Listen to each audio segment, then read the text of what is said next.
हजरात, आज इस महफिल पाक में आज मैंने अपना उन्वान बनाया इन्नमा यख्शल्लाह मिन इबादिहिल उलमा।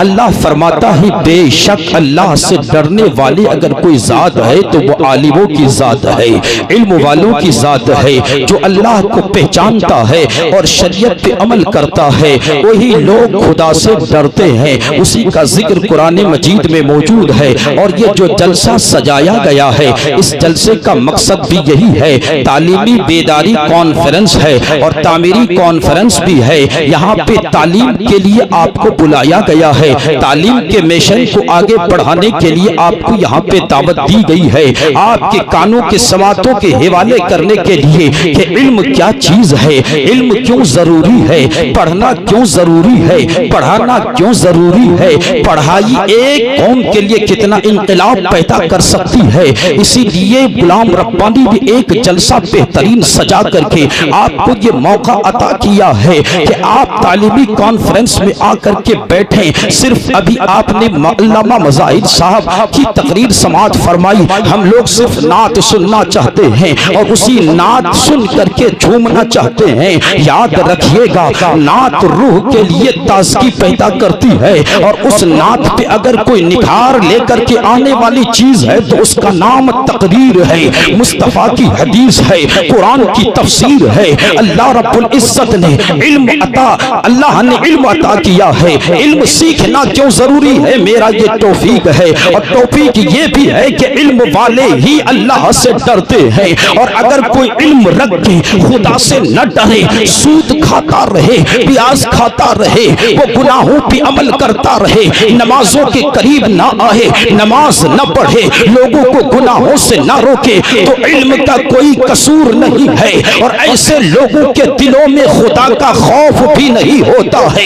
खुदा का खौफ बसाने के लिए इल्म का होना भी जरूरी है। हमने देखा है मक्के की वादी में इल्म ने कितना काम किया है, मदीने की वादी में इल्म ने कितना काम किया है। इल्म का फरोग चलाना, इल्म का मिशन चलाना कितना कामयाबी की दलील है। ये तब आपको समझ में आएगी जब आप मक्के की वादी को पढ़ेंगे, मुस्तफा की आमद से पहले जिंदगी का मुताला करेंगे। मुस्तफा अभी मक्के में तशरीफ नहीं लाए, मक्के का हाल आपको मालूम था। मक्के का हाल क्या था? मक्के का हाल ये था, इसलिए कि जहालत थी, इसलिए कि लाइल्मी थी। लोगों के पास दिन रात का सूरज तो था लेकिन इल्म का नूर नहीं था, जिसको मुस्तफा ने फरमाया था अल इल्मु नूर। इल्म जो है वो लोगों के लिए नूर है। जिस तरह अंधेरी रात में चलने के लिए तुम्हें ट्यूबलाइट की जरूरत पड़ती है, अंधेरी रात में चलने के लिए तुम्हें मोटरसाइकिल की लाइट को ऑन करना जरूरी है। अंधेरी रात में चलने के लिए तुम्हें चिराग का सहारा लेना पड़ता है। मुस्तफा फरमाते हैं तुम्हारी अंधेरी जिंदगी को उजाले में तब्दील करने के लिए मेरे इल्म को सीने में डालना जरूरी है। जब इल्म होगा तुम्हारे अंदर कुव्वत पैदा होगी, जब इल्म होगा तुम्हारे अंदर सलाहियत पैदा होगी, जब इल्म होगा कैसर किसरा को फतह करने की सलाहियत पैदा होगी, जब इल्म होगा अरब की कलीसियाओं में इस्लाम फैलाने का हुनर पैदा होगा, जब इल्म होगा वहां पे इल्म की वजह से बड़ी बड़ी इमारतें कायम हो जाती है। मुस्तफा तशरीफ नहीं लाए, लोग अंधेरे में हैं। अंधेरे में इसलिए कह रहा हूं कि लोग दिन रात में अपनी जिंदगी को बसर तो कर रहे हैं, मगर दिन रात होते हुए भी ऐसी जहालत की अभी की गड्ढे में गिर चुके हैं कि अपनी ही बेटी को अपने हाथों से जिंदा जमीन पे गाड़ देते हैं। इसलिए कि जहालत है, अरब की सरजमीन है।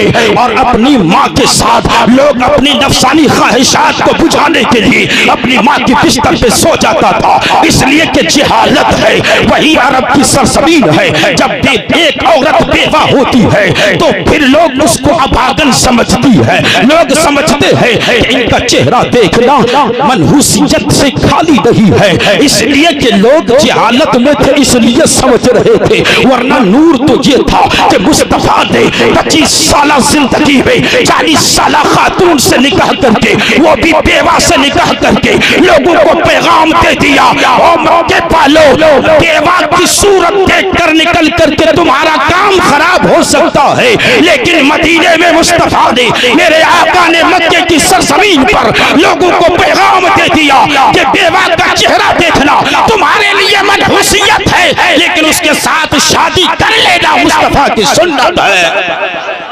मुस्तफा की सुन्नत है। इल्म इसलिए जरूरी है कि अरब में सब कुछ था, बड़े बड़े हुनरमंद लोग थे, लेकिन जहालत इस कदर खड़ चुकी थी। एक औरत होती है और 10-10 मर्द उनके साथ मुंह काला करते हैं। जब पेट में हमल ठहर जाता है, वो औरत उन 10 मर्दों को बुला करके पूछती है, बताओ ये लड़का किसका है? फिर वो औरत जिसकी तरफ इशारा कर देती थी, फिर वही उसका शौहर या उस बच्चे का बाप ठहरता था। क्यों? इसलिए कि जहालत थी, वहां शराब आम था, ज़िना आम था, इसलिए जहालत थी। मुस्तफा आए नहीं है, जहालत का अंधेरा है। मुस्तफा उस जहालत के अंदर तशरीफ लाते हैं। अब जब तशरीफ लाए, हर तरफ गुनाह है, हर तरफ जहालत है, जहां देखो जाहिल ही जाहिल, जाहिल ही जाहिल, जहां देखो गुनाह पनपते हैं, जहां देखो अंधेरी अमीर कहने पे लोग पड़े हुए हैं। अब इस आलम में मेरे मुस्तफा ने रब्बुल आलमीन से पूछा, परवरदिगार बीमारियां इतनी है, इलाज क्या होगा? बीमारियां इतनी पनप रही है, इलाज क्या होगा? ये लोग गुनाहों में डूब चुके हैं, रास्ता क्या होगा?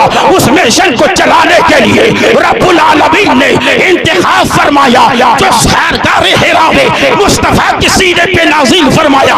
अल्लाह फरमाया इक़रा, इक़रा पढ़ाओ। इसलिए मुस्तफा जाने रहमत ने मक्के की सरजमीन पर सबसे पहला काम ये किया है कि इल्म का दरवाजा खोला। इसलिए कि इल्म होगा तो ये सारी बुराइयां इल्म के तलवे ताटे दफन हो जाएंगे। इल्म की जहद नूर जब आएगा, ये सारे गुनाह डूब जाएंगे।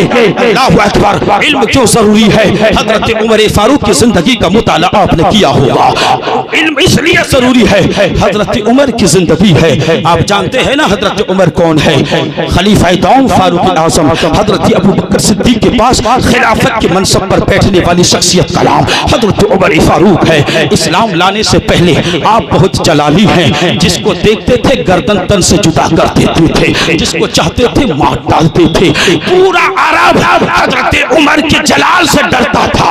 अरब के जमा जमा मर्द शहसवार मैदान हजरत उमर से डरते थे। इसलिए उमर ऐसे जलाली शख्स का नाम था कि बड़े गुस्से वाले थे, अपना फैसला खुद करते थे। इसीलिए तो जब 39 लोग इस्लाम लाए थे, ये छुप करके नमाज पढ़ते थे, छुप करके इबादत करते थे। लेकिन जब मेरा उमर इस्लाम लेकर के आया, इस्लाम के दामन में आया, नबी से वाबिस्ता हो गया, दामन तौहीद में आबाद हो गए, इल्म मुस्तफा को सीना ब सीना ले लिया। हजरत उमर ने कहा अब छुप करके नमाज पढ़ने की जरूरत नहीं है। आज तक उमर के खौफ से आप छुप करके नमाज पढ़ते थे, आज उमर की सपोर्ट से आप खुल करके मक्के की वादी में नमाज पढ़े, मक्के की सरजमीन पे नमाज पढ़े। ये हजरत उमर फारूक की जात है। इस्लाम लाने से पहले उनकी हिस्ट्री को पढ़ना मैं जरूरी नहीं समझता हूँ। मैं आपको कहना ये चाहता हूँ इल्म क्यों जरूरी है। मौलाना गुलाम रब्बानी ने यहाँ पे दारुल उलूम क्यों खोला,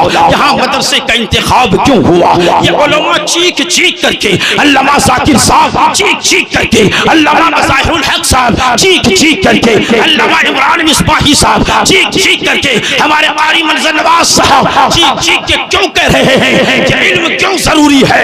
इल्म इसलिए जरूरी है कि जिसके अंदर इल्म होगा अल्लाह उसकी जिंदगी में तब्दीलियां अता फरमाएगा, वो खुद भी नूर में रहेगा और उससे जो जुड़ जाएगा वो भी नूर नाला दूर हो जाएगा। इसलिए इल्म होगा, इल्म का होना बहुत जरूरी है। जरूरी इसलिए है कि जिसके अंदर इल्म होगा उसके अंदर तब्दीली होगी, जिसके अंदर नूर मुस्तफा होगा उसके दिल में रहम पैदा होगा, जो मुस्तफा का दीवाना होगा उसका दिल मोम से ज्यादा नरम होगा। ये कौन? उमर फारूक। वही उमर फारूक है। इस्लाम लाने से पहले सारे लोग उनसे डरते थे, लेकिन जब इस्लाम के दामन में मुस्तफा से हजरत उमर का मुंसलिक होता है, हजरत उमर का रसूलुल्लाह से रिश्ता जुड़ता है, अब वो उमर जो लोगों से डर डरते थे, अब वो हजरत उमर लोगों से डर रहे हैं, कहीं खौफ खाते हैं। क्यों ऐसा क्यों हुआ, किस लिए हुआ? ये इसलिए हुआ है कि ये जहालत में जिंदगी बिता रहे थे, उनके अंदर इल्म नहीं था, इस्लाम की जानकारी नहीं थी, इस्लाम का नॉलेज नहीं था, इस्लाम को रिसर्च नहीं किया था। आपको मालूम होगा, मैं उस वाक़े की तरफ नहीं जाता, जब हजरत उमर की बहन और बहनवी ईमान ला रहे थे, कुरान की तिलावत कर रहे थे, जब हजरत उमर को पता चला था अपनी बहन को और बहनवी को कितनी पिटाई किए थे, उसके बाद जब कुरान की आयत सुना है तो कुरान सुन करके उमर फारूक के दिल में एक अजब सा नशा पैदा हुआ और कहा, बहन और बहनवियों,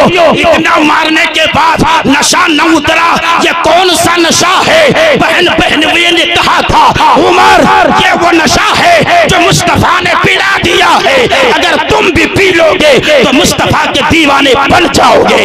उमर ने वो नशा पिया। अब जब नशा पिया तो हाल क्या है? अल्लाह अकबर। इल्म का होना इसलिए जरूरी है कि इंसान को इल्म बदल देता है, इल्म इंसान की हयात को बदल देता है, उसकी सोच और ख्याल को बदल देता है।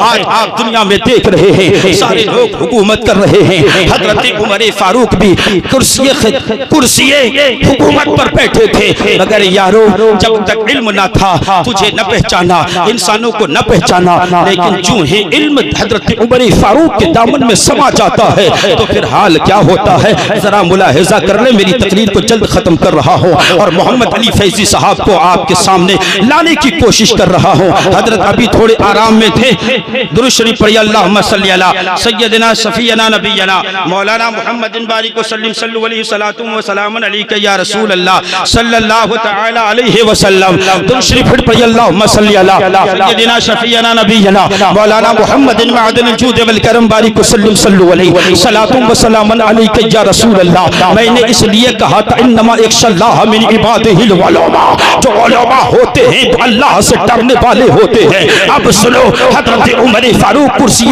हुकूमत पे बैठे हैं, गश्त फरमा रहे हैं, लेकिन हाल क्या है मालूम है? मुस्नद इमाम अहमद को आप पढ़िए, जिल्द नंबर 5 को पढ़िए, सफा नंबर 305 को पढ़िए, और उसमें आप फरमाते हैं हजरत उमर का दिल इतना नरम हो जाता है, उनका डर, उनका दिल इतना खौफ से खुदा से लरस जाता है कि सोचने पे मजबूर होते हैं। हुकूमत कर रहे हैं, लोगों पे आपका सिक्का चल रहा है, रियाया आपके पास आते हैं, फुकरा आपके पास आते हैं, वज़रा आपके पास आते हैं, भागने वाले आपके पास आते हैं, मगर हाल क्या है जरा इसको समात कर ले। हाल ये है, हजरत उमर तन्हाई में बैठे हैं और अपने ख्याल को मदीने की वादियों में गश्त करवा रहे हैं और सोच रहे हैं। सोच ये थी, ख्याल ये था, आज हिंदुस्तान के अंदर गायों के लिए घर बनाया जाता है, जानवरों के लिए गौशाला बनाया जाता है, और वहीं पे किसी मुसलमान के घर पे बुलडोजर चला दिया जाता है। ये हुकूमत के नशे वाले हैं, ये हुकूमत पे अमल करने वाले हैं। जब चाहा किसी के घर को उजाड़ दिया, जब चाहा किसी के दिल को तोड़ दिया, जब चाहा किसी पे शूटिंग कर दिया। लेकिन आओ हुकूमत के नशे वालों, हुकूमत मेरे उमर ने भी किया है, मेरे नबी के वफादारों ने भी किया है, मेरे नबी के इल्म वालों ने भी किया है। जब मुस्तफा का इल्म नूरे नबुव्वत किसी सहाबी के दिल में बस जाता है तो वो हुकूमत कैसे करते हैं? आज की हुकूमतों को हजरत उमर से सीख लेना चाहिए। हजरत उमर तन्हाई में बैठे हैं, रात का अंधेरा है, उस रात के अंधेरे में मेरा उमर सोचते हैं, सोचते भी क्या है और अपने ख्याल का इजहार करते हैं। लौ माता जमलुन ज़ियाअन अला शत्तिल फरात ला खशियतु अन्नल्लाह तआला अन यसअलनी अनहु। हजरत उमर फारूक अपने ख्याल का इजहार करते हैं कि अगर एक ऊंट दरियाए फुरात के किनारे मर जाए, भूखा और प्यासा मर जाए, खाना पीना न मिले और वो ऊंट दरिया के किनारे पे मर जाए और हजरत उमर का दौर हो, तो हजरत उमर ने ख्याल किया कि अल्लाह ताला उस ऊंट के बारे में हजरत उमर से पूछेगा, ए उमर हुकूमत तेरी थी, कुर्सी तेरी थी, ताकत तेरी थी, बैतुल माल में कब्जा तेरा था, तेरे पास सब कुछ था, रियाया तेरे पास, ताकत तेरे पास, तू खुददार था, लेकिन तेरी हुकूमत में मेरी एक मखलूक का इंतकाल कैसे हो जाता है, ऊंट कैसे मर जाता है। हजरत उमर को टहला दिया, मौला इंसान तो इंसान, जब मुस्तफा का इल्म सीने में आता है तो वह जानवरों से भी मोहब्बत करते हैं। गाय से तुम नहीं मोहब्बत करते, मेरा उमर पहले मोहब्बत करते थे। जानवरों से कितनी मोहब्बत मुस्तफा को थी। एक ऊंट के पास से गुजर हुआ, वो ऊंट हिनहिना करके कहता है, या रसूल अल्लाह, मेरा मालिक मुझे खाना नहीं देता। सहाबा समझ नहीं पाते। मेरे मुस्तफा ऊंट के मालिक को बुलाया और ऊंट के मालिक से पूछा, तुम इससे काम तो बहुत ज्यादा लेते हो, इसे खाना नहीं देते, इसकी ताकत के हिसाब से इससे खाना भी दो और इससे काम भी लो। जानवरों से मोहब्बत तुमने बाद में सीखा है, मुस्तफा ने पहले जानवरों से मोहब्बत का सलीका सिखाया है। ये दीन इस्लाम है। इल्म इसलिए जरूरी है कि जानवर और इंसान में तमीज पैदा हो जाए। इल्म इसलिए जरूरी है ताकि तुम्हें पता चले। तुम आज नारा देते हो बेटी बचाओ बेटी पढ़ाओ, मुस्तफा ने पहले ही कहा था कि बेटियां मनहूस नहीं होती, बल्कि जब मुस्तफा की दहलीज पे फातिमा की सूरत में बेटी पैदा होती है तो मुस्तफा ने अपने कंधे वाली नबूवत वाली कंधे में बिठाकर दुनिया को पैगाम दिया, बेटियों को मारना अबू जहल का काम था और कंधे पे बिठाना ये मुस्तफा की सुन्नत है। नारे तकबीर, अल्लाहू अकबर, नारे तकबीर, अल्लाहू अकबर, नारे रिसालत या रसूल, नारे रिसालत या रसूल, उलमाए किराम जिंदाबाद, उलमाए किराम जिंदाबाद, दारुल उलूम गौसिया रज़वे आईनाए हिंद जिंदाबाद, नारे तकबीर, अल्लाहू अकबर। इसीलिए दारुल उलूम गौसिया रज़विया आईनाए हिंद का इंतखाब हुआ इस दारुल उलूम में। और पढ़ के देखो दुनिया क्या है, इल्म क्या है, इंसानियत क्या है, प्यार क्या है, भावना क्या है, मोहब्बत क्या है। जब कुरान पढ़ोगे तो इंसान समझ में आएगा, जब हदीस पढ़ोगे जानवर समझ में भी आएगा, इंसानियत भी समझ में आएगी, इल्म भी समझ में आएगा, बाप भी समझ में आएगा, माँ भी समझ में आएगी, पड़ोसी भी समझ में आएगा, भाईचारा भी समझ में आएगा। दूसरी बात हजरत उमर ने दूसरी रिवायत यूं फरमाया, लौ मातत शातुन अला शत्तिल फुरात दायातुन ला ज़ननतु अन्ना अल्लाह तआला अन यसअलनी अन्हा यौमल क़ियामा।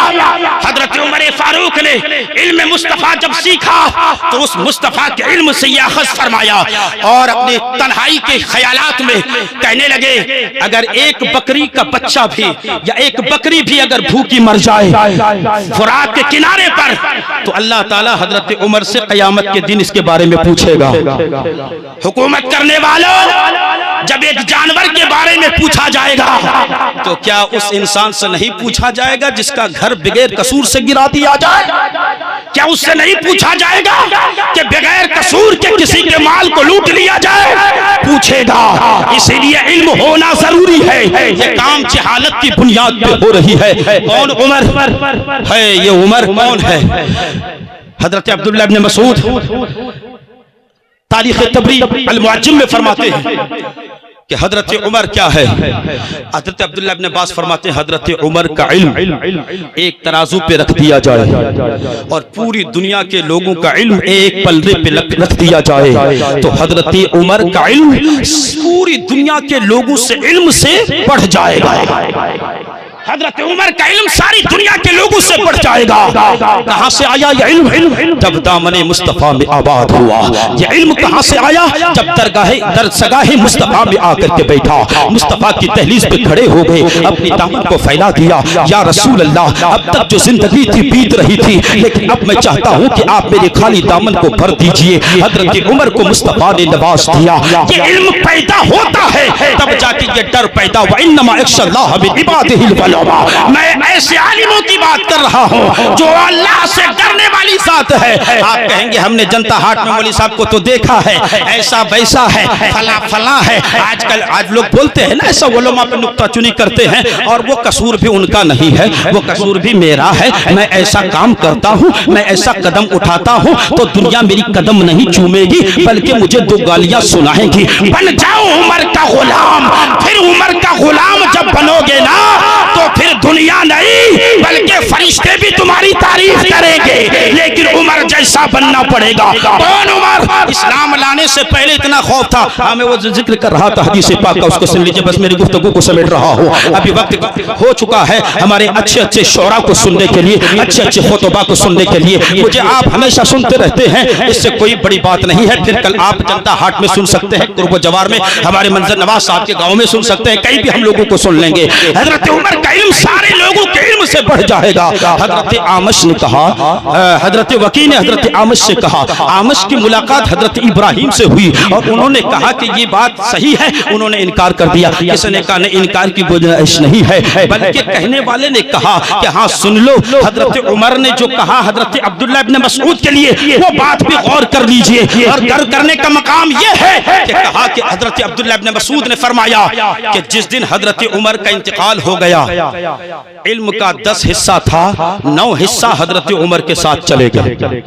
इल्म के 9 हिस्से हजरत उमर के साथ दफन हो गए। ये वो उमर है जिनके इल्म के 9 हिस्से उनके साथ चले गए, एक हिस्सा हम सब के लिए बचा है। अब भी वक्त है, दारुल उलूम गौसिया रज़विया आईना हिंद के बैनर तले जमे हो जाओ और जमा होकर के दीन की फलाह को बहबूदी के लिए एक बेहतरीन कीला कायम करने की कोशिश करो। इल्म इसलिए जरूरी है कि इल्म से इम्तियाज होता है, बड़ा और छोटा की तमीज इल्म नहीं रखता। हम इल्म के अंदर आते हैं तो इल्म में क्या मिलता है मालूम है। आज लोग खाली, अभी मुझे किसी ने कहा खाली उलमा कोसते रहते हैं, कोसते रहते हैं। सुन लीजिए, कोसते नहीं है बल्कि उलमा का दिल दुखता है तो आपके लिए कुछ लफ्ज बोल देते हैं। ये लोग चाहते हैं कि आप गुनाहों में हैं तो गुनाहों से निकल करके आपको जन्नती दरवाजे पे ला करके खड़ा कर दिया जाए। आप शराब की तरफ जाते हैं, आपको इल्म की तरफ लाया जाए। उलमा कोशिश करते हैं इसलिए कि इन्होंने पढ़ा है। जब तक उलमा जानते हैं और वो पब्लिक तक न पहुंचाए तो इन उलमाओं को मालूम है कि आलिम इल्म होने के बावजूद अगर इल्म न फैलाए तो क़यामत के दिन उस आलिम की ज़बान पे कील ठूक दी जाएगी। इसलिए उलमा अपनी बात कह के बड़ी जिम्मा हो जाते हैं, इनकी बात भी होती है और फिर हम अपना नाम भी वहां से निकाल लेते हैं ताकि क़यामत में हमारी ज़बान पे कील न ठोकी जाए। बस लास्ट बात, आखिरी बात कर दो, इल्म क्यों जरूरी है? जब इल्म होगा तो मकाम मिलेगा। इसलिए कि अल्लाह कहता है यरफ़इल्लाहुल्लज़ीना आमनू मिनकुम वउतुल इल्म दरजात। अल्लाह फरमाता है बुलंदी उसी को मिलती है जिसने इल्म हासिल किया, जिसने इल्म पढ़ा, जिसने इल्म को अपने सीने में जगह दी, और उन्हीं के दरजात को अल्लाह बुलंद करता है जो ईमान वाला होता है। इल्म सीखो, इसलिए कि हजरत उमर का दरबार है। एक छोटा सा बच्चा जिनका नाम हजरत अब्दुल्लाह इब्न अब्बास है, ये बच्चा हजरत उमर के करीब बैठते हैं। आप जैसे लोगों का मजमा लगा हुआ होता है, लोगों जो इल्म से दूर हो, इल्म से खाली हो, उलमा से दूरी बनाना चाहते हो, उलमा के करीब नहीं आना चाहते हो, सुनो सुनो, तुम्हारा सीना भी चौड़ा हो जाएगा, तुम्हारा कलीजा भी चाहेगा मेरा बच्चा मदरसे में पढ़े, मेरा बच्चा हाफिज कुरान बन जाए, मेरा बच्चा मंसर नवाज जैसा बन जाए, मेरा बच्चा मौलाना साकिब साहब बन जाए, मेरा बच्चा गुलाम रब्बानी मिसबाही बन जाए, मेरा बच्चा इमरान रजा मिसबाही बन जाए, अल्लामा बसाहिल बन जाए, अल्लामा जुबैर बन जाए। अगर ऐसी सोच और ख्वाहिश रखते हो कि स्टेज में बैठ करके हजारों लोगों के दरमियान तकरीर सुनाए तो लंबे लंबे बाल रखने से काम नहीं चलेगा। आओ मदरसे की चटाई में बैठकर दाल रोटी खा लो, मकाम तुम्हें भी मिलेगा, इज्जत तुम्हें भी मिलेगी। नारे तकबीर, नारे तकबीर, अल्लाहु अकबर, नारे रिसालत या रसूल अल्लाह, नारे रिसालत या रसूल उलमाए किराम जिंदाबाद, सुभान अल्लाह, सुभान अल्लाह। पूरी दुनिया में मंसर नवाज का डंका बजता है। मैंने पूछा मंसर नवाज क्या ऐसी बात आपके अंदर है? तो सीना ठोक के कहते हैं मेरा कमाल नहीं है, और एक शेर कह के मुझे समझा दिया मुझ में क्या कमाल खाक रखा है, मुझ में क्या कमाल खाक रखा है। मुस्तफा ने मुझको संभाल रखा है, डालकर मेरे ऐबों में वो पर्दा वो मुझे अच्छों में डाल रखा है। हजरत अब्दुल्लाह इब्न अब्बास है, बस आखिरी बात 2 मिनट की गुफ्तगू है। हजरत अब्दुल्लाह इब्न अब्बास हैं, वो हजरत उमर फारूक के साथ मिंबर पे बैठे हैं और तमाम बड़े बड़े सहाबा दुरूद पढ़िए अल्लाहुम्मा सल्ली अला सय्यिदिना शफीअना नबियना मौलाना मुहम्मदिन मादिनिल जुद वल करम बारिक वसल्लम सल्लु अलैहि सलातुम व सलामुन अलैका या रसूल अल्लाह सल्लल्लाहु तआला अलैहि वसल्लम। चंद बातें जो मैंने आपसे अर्ज किया इस पे आप अमल करने की कोशिश करें। इंशाअल्लाहुल अज़ीज़ इन बातों पे जब आप अमल करेंगे तो हमारा मदरसा अच्छा होगा, दीन अच्छा होगा और दीन के सिपाही भी अच्छे पैदा होंगे। व मा अलैना अल बलाग। अस्सलामु अलैकुम रहमतुल्लाह।